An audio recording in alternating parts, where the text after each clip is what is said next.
take on, a common thing that either you have yourself or you see in people.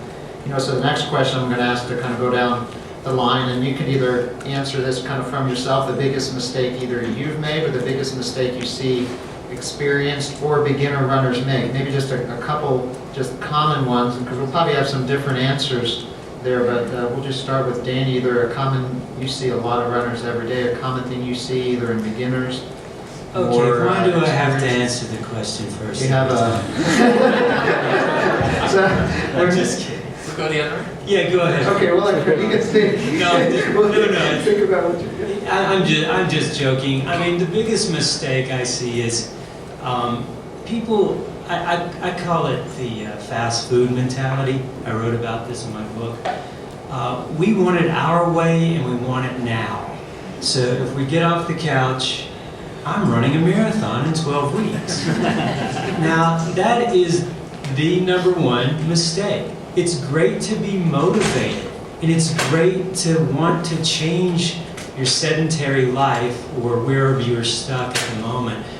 Depression, alcoholism, you name it. We got a lot of things that could be haunting people. And if we just stop for a minute and say, well, I'd like to get there, but maybe it's going to take me a couple of years to do that, that would be a lot more reasonable to start out with. The other thing is as we saw earlier, that 80% of those problems were from trying to adapt too quickly. So even just the thought of, okay, I'm a well-seasoned distance runner, but now I'm going to throw in the speed because I want to really try to PR a 10K after I've been doing ultra runs for 10 years. There's an accident waiting to happen again. So everything has to be done in a very thoughtful way. And the more, as you guys as retailers try to convey that and try to reel people back in sometimes, I think those are my two big things: too much, too fast, and then just sort of these lofty goals that are in too tight of a time frame. Yeah, I agree. Too much, too soon, too fast with bad shoes. That's that's the key thing. What I say to my patient most of the time is to run more often and less. So I think that they need to run minimum 4 times a week. Best is 5, 6, or 7 times a week, but less in each time they go for a run. And for the adaptation process of the tissue, I think that that's the way to prevent injuries. To be consistent, and that's the reason too why I don't recommend an off-season, a complete off-season for even athletes. Just run like 3 times 30 minutes per week and do skipping or other activity, because you need to keep a certain amount of stress in your tissue to keep your capacity of your tissue to have adaptation and to be strong. So yeah, often, less, and that's key. I'll agree with both of them. I think really most injuries are either too much too soon or people failing to give themselves time to adapt, whether it's to a new pair of footwear, whether it's to a new style of training, whether it's running to train for a marathon after just starting running. Runners can be really stubborn and we can do lots of stupid things. I've done my share of them. And you see people who go and they buy a Vibram 5 Fingers and then they don't change their training at all, and they're running 5, 8 miles and their calves start screaming, but they keep going and they break their foot.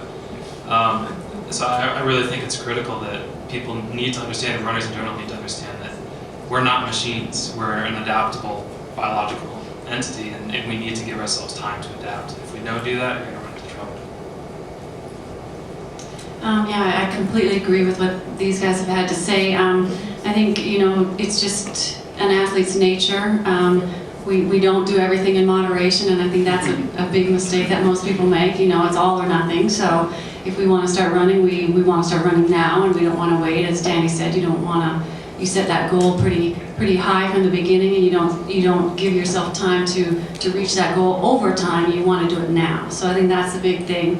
For athletes that actually have been running for a fair bit of time or are in decent shape, I think we find a lot of times in our training camps and that sort of thing is that people have one pace that they run, and that's it. And it's too slow for a fast run, and it's too fast for a slow run. and they run that all the time. So they never get any better because they're always in that gray zone. So to me, those are a couple of the biggest things that people do wrong.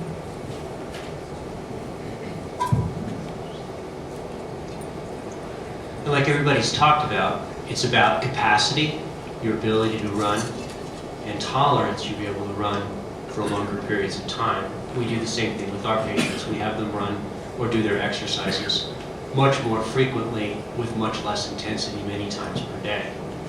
My partner Sean Allen and myself always talk about 3 key factors for injury prevention for anybody that wants to run, and they're skill, endurance, and strength. And there's actually a neurological reason for them because they're subserved by different size fibers in your nervous system. But skill refers to proprioception, your ability to balance, your ability to coordinate neurological activities in our system, the ability to be able to run your machinery, be able to run physically. Your endurance, of course, is the capacity of your muscles to not run out of ATP for a long period of time. We have 2 different types of muscles. We have basically endurance muscles, and we have strength muscles. Endurance muscles have more blood, run on more oxygen. Strength muscles run on less blood, generally use less oxygen. They have different metabolic makeup. But we need to build the stuff which is easiest to build first, which is our skill. Next, our endurance, in other words, build up our capacity over time. And then finally, our tolerance over time. Then finally build up our strength. Strength are some of the smaller fibers in our nervous system and subserved by smaller nerves. So skill, endurance, strength. And the injuries we see are largely because people didn't either go in order or they did too much too soon. I think I was very lucky in that I was intuitive about my training, and as was mentioned, I was my own coach. And I think the mistake most people make is they look and see what successful athletes are doing in terms of volume and amount and intensity, and they say, that is what I want to do. That's how much I need to do in order to be at a higher level. And what I think I was always able to do was nothing more than what I call satisfy my energy quotient in a day, even though I was highly motivated. And what I mean by that is, again, if you visualize the 2 curves in terms of adaptation, you saw that as people got fitter and fitter, the speed and probably the amount of distance running that you can do as you adapt increases. But the mistake people make is they try to increase it intentionally rather than let the increase happen. Because we all have that feeling, you go out for a run. Well, why do you get to 5 miles and then suddenly say, no, I think I'll go 2 miles more, right? That's instead of saying, well, I have a marathon in 12 weeks, so I got to go out and run 8 miles, right? And my experience was, and I think what the physiology is proving to be true, is as you get in better and better shape, particularly anaerobic shape, you find that the amount of very easy running you need to do to support that higher level of fitness increases on its own. It's not increased intentionally. Your exercise quotient goes up, the amount you just feel you need to do. And so that's the mistake I think people make.